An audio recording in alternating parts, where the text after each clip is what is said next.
some video games. I'm not sure what to get on here. So Halo 3 just came out recently. Project Warlock seems pretty sweet. Because of my FPS issues, I'm gonna try out Project Warlock. It seems a little bit slower. I mean, a little bit easier to run on my computer. On top of that, with the Twitch stream, I've been lagging pretty hard recently.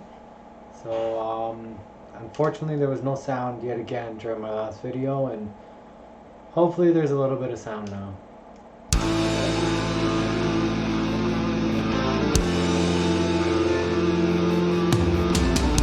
So what was I getting into last video? I'm not sure if anybody heard me, but I'm gonna go standard for now. Yeah, so what I was gonna get into my last video, I was finished with my assignment. I was giving out a little bit of advice there. I had a couple hundred words or so left on my assignment, and what I had to do was just add in some of the graphical parts. I was fortunate enough that my teacher, my professor, sent me some reference notes. He actually sent me an incredible assignment that was done by somebody who did it before me. I'm not sure if you saw me pull it up there, but amazing work. Whoever made that, really good job. Thank you. I'm still a couple words behind, so it's not too bad how many words I am behind. But I also got to get some batteries for this. I'm normally a keyboard and mouse kind of guy, but I kind of feel like kicking it back. Okay, maybe keyboard and mouse.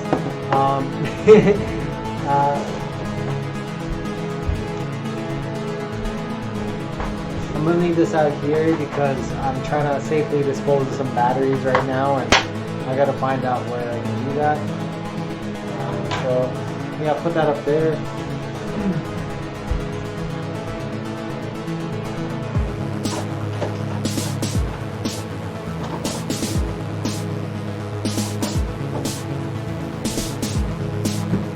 Anyways, where was I going with it? Yeah, so I was looking at my planning schedule. There's a couple different areas where I didn't plan. There was a performance area, there was a fatigue area, but then there was no specifically mobility or flexibility area. So that's when I decided to implement goniometric measurements. Goniometric measurements being the measurements of a joint angle during flexion or the opposite of flexion. I was also mentioning that earlier we were unable to, I was mentioning that earlier traditionally we normally use protractors or protractor style measurement tools. The protractors that would get used would be a little bit larger, and then they would have an arm. In reference, or in retrospect for that, I actually spent a little bit of money and I got a digital protractor, so I'm actually able to get slightly more accurate measurements based on the angle of each thing. It's a little bit hard to do it myself, but I thought this was a really cool idea. It's been 2 or 3 years now since I've been into that level of strength conditioning, sports science in general, so it's nice to come back and have at least a little piece of technology that I can use. Before I get into this video game, I was able to go over a couple papers over here. I was able to learn a couple interesting things. I'm just rushing a little bit more. We have the decrease of range of motion and problems of learning new sports skills due to weight training and weightlifters. We also have just recapping what I had on the previous, I guess, episode or the previous stream. Let's go back into here.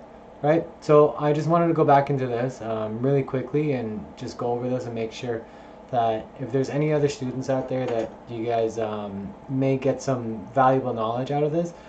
If you're a coach, yes, having different methods of testing Yes, thank you to Department of Social and Health Services for posting this. There are tons of handouts, papers that you can use when testing athletes, testing people, that you can adapt your testing to.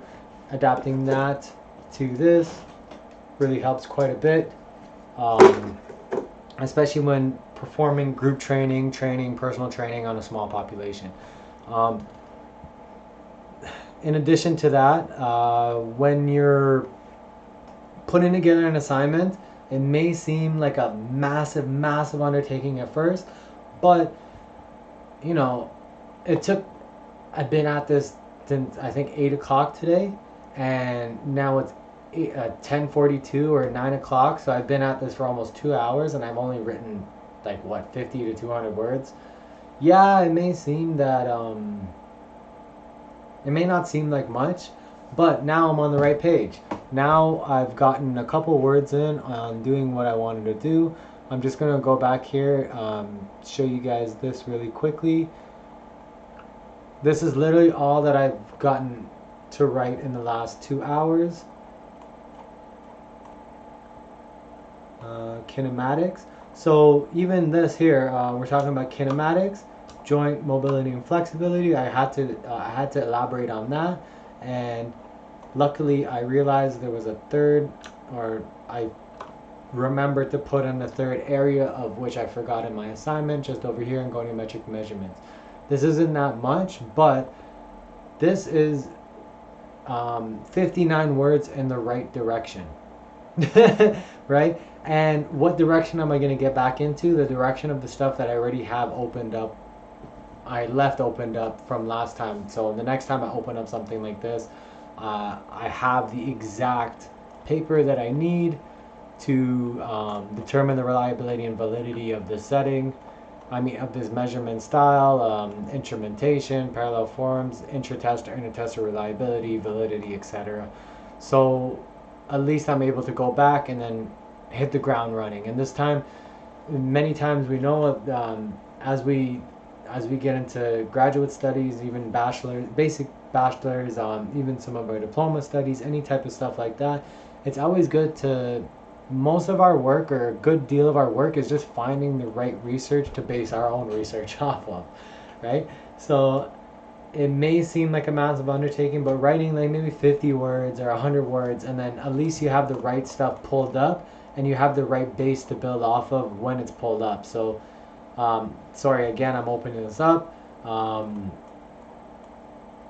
Yeah, I already have a couple sentences wrote, and then it's up to the point of studies such as,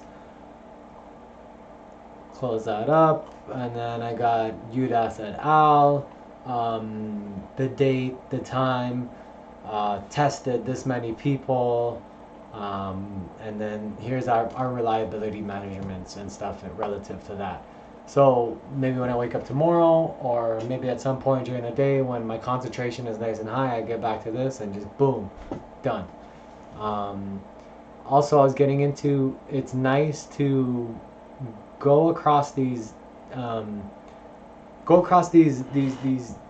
these assignments, and then start learning new things about the way the world works around us, and the way that our strength conditioning, if you're not specifically into strength conditioning, maybe you're into technology, maybe you're into something else, how this can affect, or how our skills can be adapted to almost everything, or how our skills can be adapted in what setting.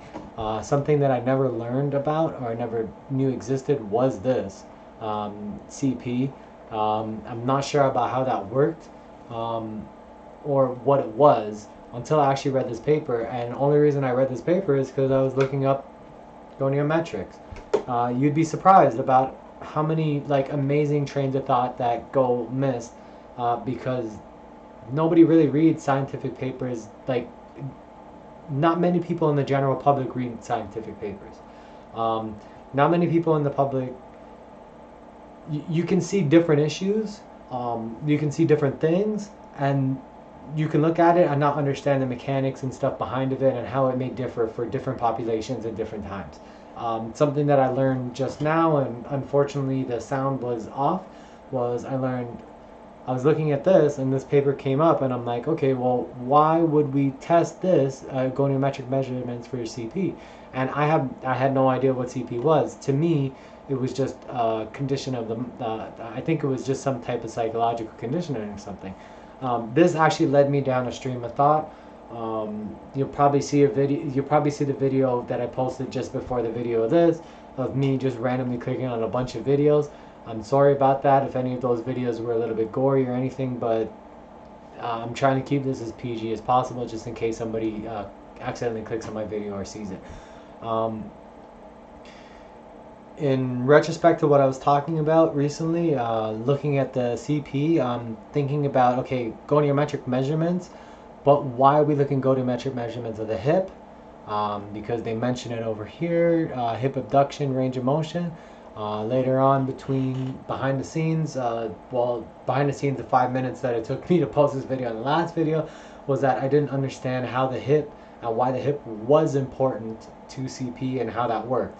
And then now looking back at it and understanding the balance, the asymmetry, and how that works and how that relates to goniometrics is actually really interesting, because if say I was just plugging away at this right now and I didn't, hey, read this title and be like, whoa, well, what is that? And then how does that work? And how do we apply our knowledge somewhere here? And how can we use our skills to do this? I wouldn't even know that the hip would affect somebody like that asymmetrically, right? And I wouldn't know different things in relation to that. I had something much longer said about it, but yeah, I just wanted to open that back up and clear that out, that hey, there's an entire population, if you're into fitness, if you're into strength conditioning, and you have something that may relate to this, and you have something that can help with this, and you do go across a paper that seems a little bit interesting, you never know where you may learn. So great idea. Pablo Herrero et al., Patricia Carrera, amazing work. I'd say all the names, but speeding ahead a little bit here, sorry about that. So going back to this, decreased range of motion, problems of learning new sports skills due to weight training and weightlifters. This may not seem like much, but this is a thought process which is incredibly, it's a thought process that may not seem apparent to many people when they go and they read stuff. And I'm not trying to say that, okay, this is what that person sees, that's what this person sees. I'm just trying to say that this is a very simple title that may indicate a thought process that I find particularly interesting, which is amazing to me. Decreased range of motion and the problem of learning new sports skills. So what I was thinking about when I was looking at this, I'm like, well, if our range of motion is decreased while we're learning new sports skills or new skills in general, how can we quantify both of those factors against each other, and how would they affect the learning of us trying to determine new skills? Looking at this, how many degrees, and sorry, I don't mean to keep using my arm as an example, but this is the easiest way for me to use a digital protractor to kind of simulate the use of a goniometer. Sorry. I'll just type in a goniometer real quick. There's a goniometer. That's why I think this is cool, because you get that you get a digital measurement. It may or may not be more reliable. I haven't checked the studies yet, but I probably just implement a typical goniometer for now, just to be safe, at least hypothetically in my study, and so I don't have to write more. But this really does put you down a really cool train of thought, and the train of thought is that how does a decrease of range of motion affect your ability to learn a new skill? So I was relating that back. It may not affect, it may take, if I'm going to throw a ball, it may take me an extra 2 months to 3 months to learn how to throw a ball than the average person, just because I'm unable to move my arm that much. But then, in what way, and how many degrees in range of motion, and how many degrees of a loss of a range of motion compared to somebody else would equate to the amount of time it would take me to learn a skill, right? And then that sounds a little bit confusing, but if my ankles lack, say, 10 degrees range of motion, and I'm learning how to jump, right? And I'm lacking 10 degrees range of motion versus somebody else who has an extra 15 degrees. Would that equate to me learning, taking an extra 6 months of learning? And that's why I think some of these articles are really interesting. And even I'm not going to go into how they think, but you're thinking maybe about kids or something in the future. We're taking that train of thought away, well, not away, but taking, circulating around that train of thought from the CP, and then now we're thinking about the kids. We're thinking, well, if a kid has a decrease in range of motion at their ankle at this certain amount, so say if that kid is not able to move their hip 30 degrees as much as other kids, or 30 degrees less or more, and it takes that kid 6 months to longer to learn a skill versus another kid, how much farther back can they be held back in school just because of a lack of mobility? And then going forward into 2020, most of our time is spent on a chair. Most of our work is getting done behind of a computer. Even right now, I'm sitting on a chair. And looking at myself from when I was younger till now, I was outside a little bit more. I do a little bit more things, etc., etc., etc. But because of the way that we've been adapted over the years, and the more we sit in front of computers, the more we sit in front of technology, should we be testing goniometrics, or should we start to begin to think of quantifying the goniometrics in relation to learning of new skills? Or should we start taking that into account when, participating in phys ed programs, or delivering phys ed programs? So these are just hypothetical thoughts that may lead on to future thoughts. But hey, this guy was thinking this in 2012. All right. Going back to the CP and stuff, I think that was a 2014 paper. Let's open that up there.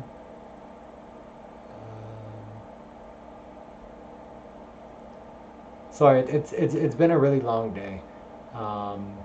2011, right? This was in 2012. That was in 2011. I'm leaving that open because I haven't finished reading that yet. I had a chance to go over a couple videos on the other topic and start to combine them and put them together. But these are ideas that typically get overlooked until much later on in time, and it's like, whoa, it takes a while to catch on. It takes a while to get put out there, but it is a nice way that, hey, if you guys are studying out there and you guys come across something interesting, take the time, set up the work for the next day. You find yourself losing track of focus, but this is what keeps the passion there for what you do. It could be anything. It could be music.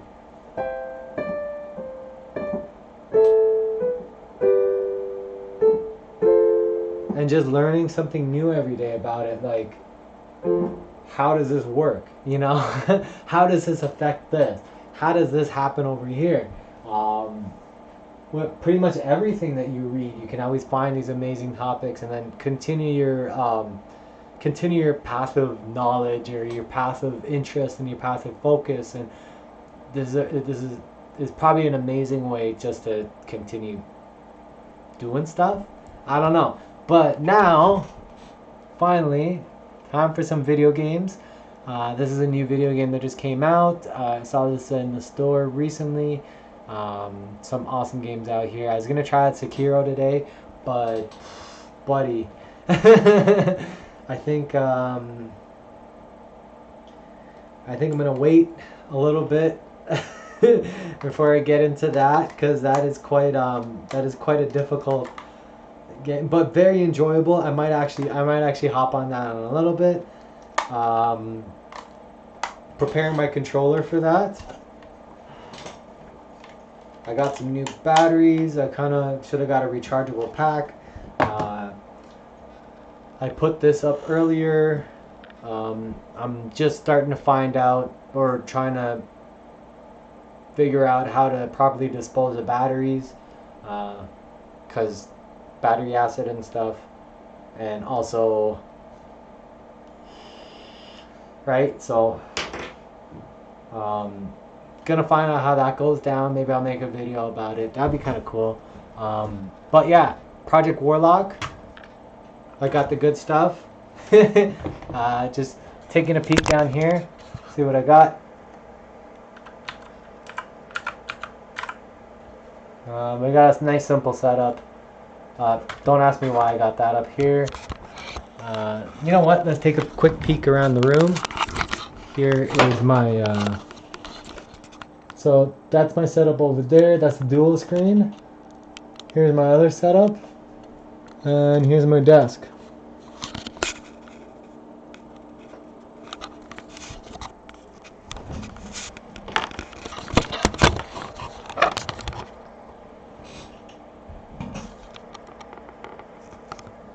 So maybe sometime in the future we'll do a quick room tour. And sorry about that. It's a bit hot in here. Admittedly, today has been an extremely humid day. This morning it was freezing. I was wearing a sweater all morning, and well, it wasn't freezing, but it was colder than I've been acclimated to over the recent days. My room is probably the hottest room in the house, but it's kind of nice because it's got that tropical vibe. Anyway, WASD, let's do this. If anybody hops in, what's up, lurks? Let's go. So this is very reminiscent of the original.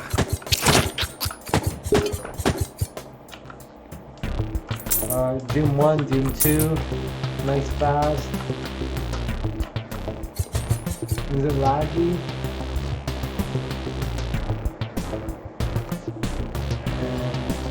I'm really bad at camera angles, so yeah.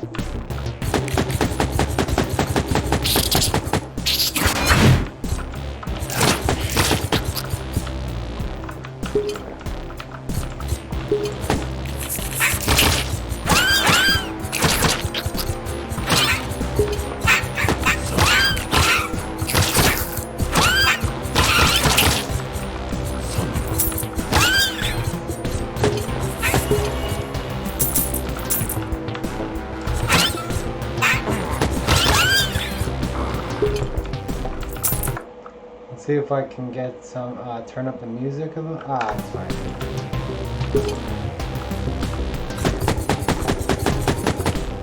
What's that do?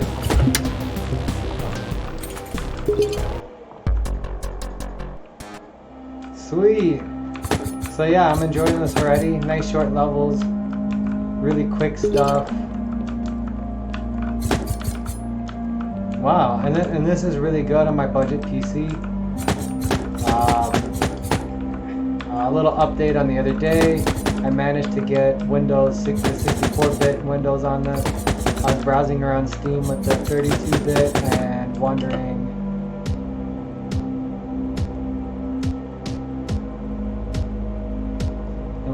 why some of the video games wouldn't work, or some of the games on Steam wouldn't work. Realizing that halfway through my installation process, after trying a bunch of times, it always happens to me. I think I've mushed something yet again, but yeah, I went back, reinstalled 64-bit. It was awesome. Well, it is awesome again. So it seems that shift is run, and I guess we'll just continue it. Right click is into that. Spoiler alert if anybody is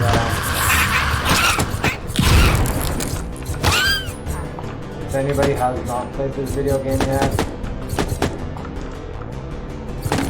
if anybody would like to join me, I'm not sure if you can because this is a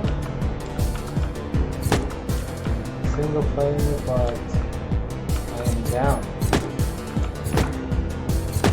How do I open it?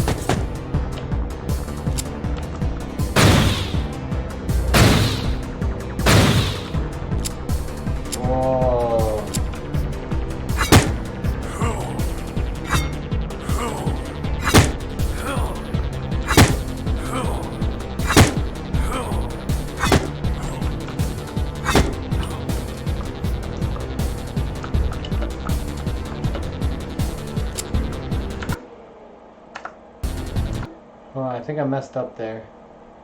Where did I go?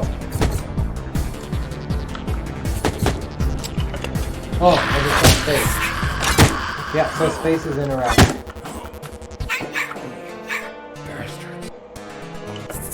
Spaces interact. This seems to be the spear, the fast attack, ranged, and then heavy. Sweet.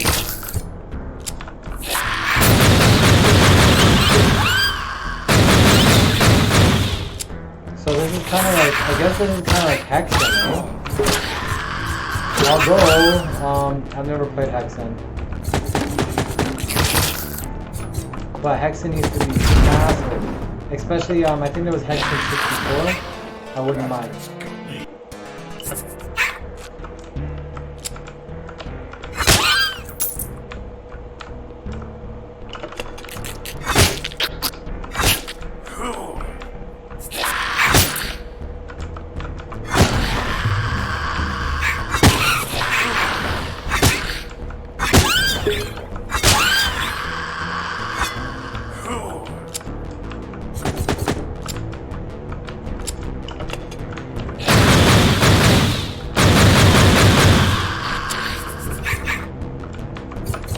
Hey Lurks, what's up? I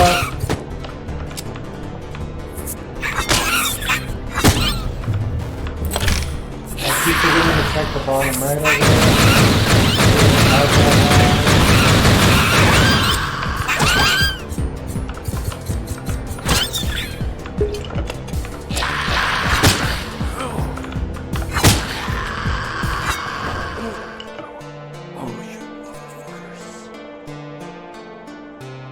That was pretty sweet.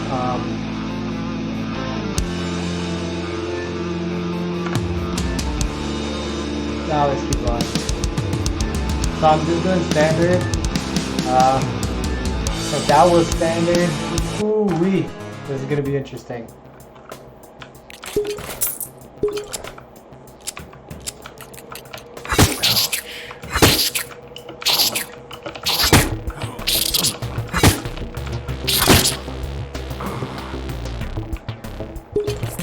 I'm just gonna see how much damage these guys do. So he does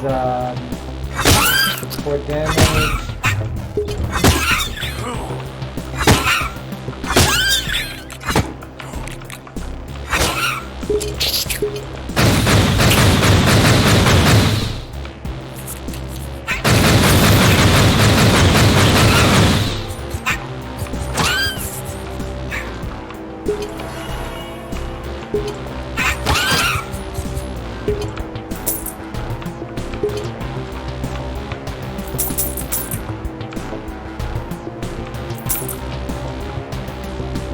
Sweet. So this might be the game to play because it's not lagging. Even LOL was kind of lagging for me recently, so.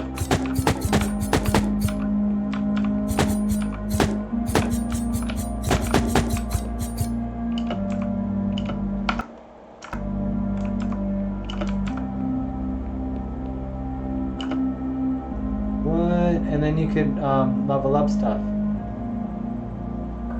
So this time I'll actually put on, get some life.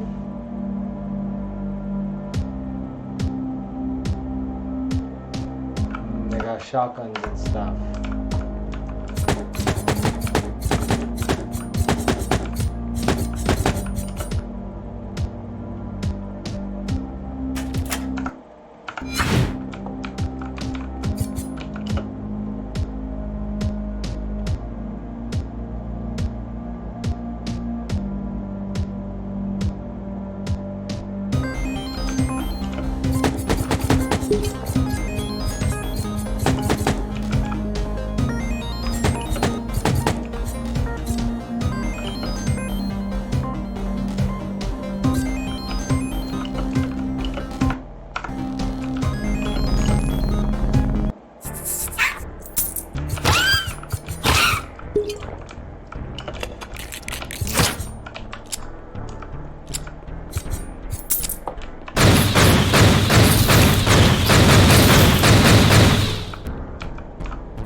This time,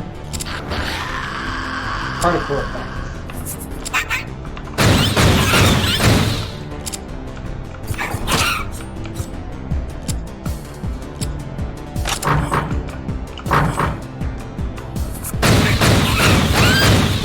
Getting a bit of lag with it.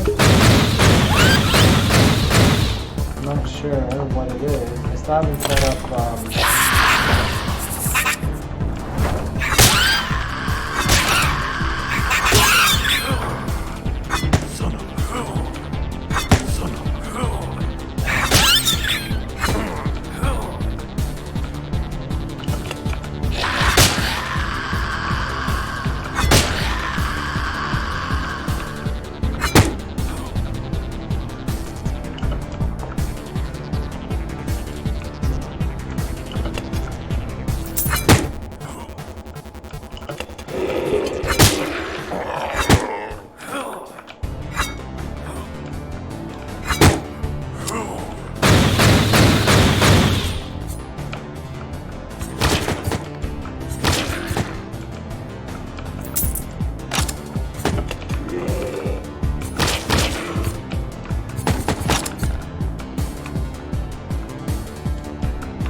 I'm out of ammo.